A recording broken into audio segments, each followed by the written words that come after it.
யோசுவா அதிகாரம் 24. பின்பு யோசுவா இஸ்ரவேலின் கோத்திரங்களை எல்லாம் சீகேமிலே கூடி வரப்பண்ணி இஸ்ரவேலின் மூப்பரையும் தலைவரையும் நியாயாதிபதிகளையும் அதிபதிகளையும் வரவழைத்தான். அவர்கள் தேவனுடைய சந்நிதியில் வந்து நின்றார்கள். அப்பொழுது யோசுவா சகல ஜனங்களை நோக்கி, இஸ்ரவேலின் தேவனாகிய கர்த்தர் சொல்லுகிறது என்னவென்றால், பூர்வத்திலே உங்கள் பிதாக்களாகிய ஆபிரகாமுக்கும் நாகோருக்கும் தகப்பனான தேராகு என்பவன் நதிக்கு அப்புறத்திலே குடியிருந்த போது அவர்கள் வேறே தேவர்களை சேவித்தார்கள். நான் நதிக்கு அப்புறத்தில் இருந்த உங்கள் தகப்பனாகிய ஆபிரகாமை அழைத்துக் கொண்டு வந்து அவனை கானான் தேசமெங்கும் சஞ்சரிக்க செய்து அவன் சந்ததியை திரட்சியாக்கி அவனுக்கு ஈசாக்கை கொடுத்தேன். ஈசாக்குக்கு யாக்கோபையும் ஏசாவையும் கட்டளையிட்டு ஏசாவுக்கு சேயீர் மலை தேசத்தை சுதந்திரிக்கும்படி கொடுத்தேன். யாக்கோபும் அவன் பிள்ளைகளுமோ எகிப்துக்கு போனார்கள். நான் மோசேயையும் ஆரோனையும் அனுப்பி எகிப்தியரை வாதித்தேன்.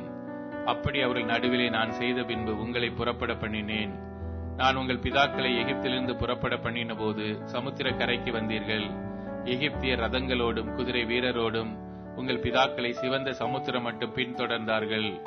அவர்கள் கர்த்தரை நோக்கி கூப்பிட்டார்கள். அப்பொழுது அவர் உங்களுக்கும் எகிப்தியருக்கும் நடுவே அந்தகாரத்தை வரப்பண்ணி சமுத்திரத்தை அவர்கள் மேல் புரளச் செய்து அவர்களை மூடி போட்டார். நான் எகிப்திலே செய்ததை உங்கள் கண்கள் கண்டது. பின்பு வனாந்தரத்தில் அநேக நாள் சஞ்சரித்தீர்கள். அதற்கு பின்பு உங்களை யோர்தானுக்கு அப்புறத்திலே குடியிருந்த ஏமோரியரின் தேசத்துக்கு கொண்டு வந்தேன். அவர்கள் உங்களோடு யுத்தம் பண்ணுகிற போது அவர்களை உங்கள் கையில் ஒப்புக் கொடுத்தேன். அவர்கள் தேசத்தை கட்டி கொண்டீர்கள்.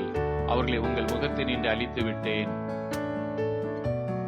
அப்பொழுது சிப்போரின் குமாரன் பாலாக் என்னும் மோவாபியரின் ராஜா எழும்பி இஸ்ரவேலோடு யுத்தம் பண்ணி உங்களை சபிக்கும்படி பேயோரின் குமாரனாகிய பிலேயாமை அழைத்தனுப்பினான்.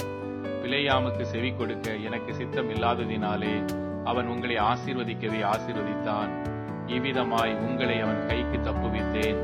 பின்பு யோர்தானை கடந்து எரிகோவுக்கு வந்தீர்கள்.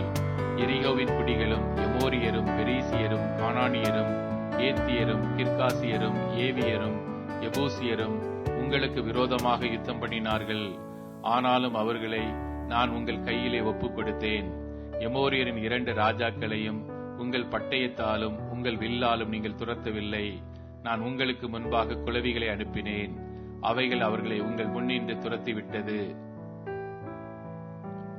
அப்படியே நீங்கள் பண்படுத்தாத தேசத்தையும் நீங்கள் கட்டாத பட்டணங்களையும் உங்களுக்கு கொடுத்தேன். அவைகளில் குடியிருக்கிறீர்கள்.